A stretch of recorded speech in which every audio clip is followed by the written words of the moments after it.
น้ำท่วมเส้นทางกรุงเทพอีกแล้วเนาะฝนตกวังแหงที่นี่รถต่ำระวังเด้อไปมานะรถเก๋งรถอย่างเนาะน้ำท่วมเส้นทางกรุงเทพพับ3 สั้นเนาะลึกเติบเนาะ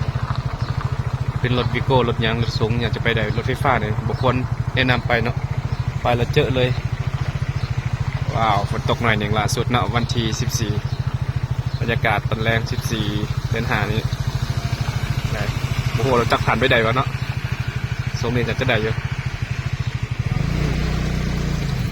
เลยจะไปพอก่อน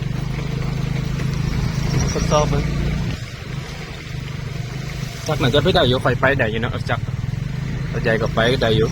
แต่รถเก๋งบนแนะนำเนาะคันดับแล้วก็เรียบร้อยเลยโอ้ยเยอะมากแม่งเอ้ยชุดนี้บริ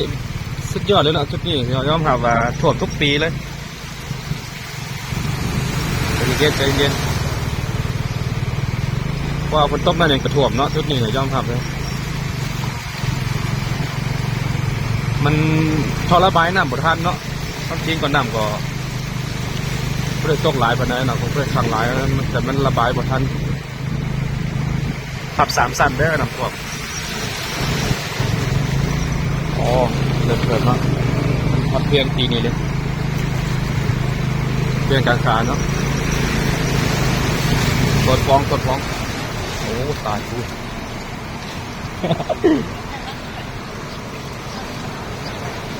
จักดับดิตายเวนเพชรโคเทียนเปียกเนาะรถจักรโคเทียนเปียกหนานะบลอดนะลองเนาะขับวงเทียน3 สั้นสุดยอดเลยเรียบร้อยเราจะโคเทียนเปียกเนาะเสร็จโคเทียนแห้งนึงก็ไปได้ต่อเจอกันเด้อมือแรงอยู่เด้อขับวงเทียนเด้อ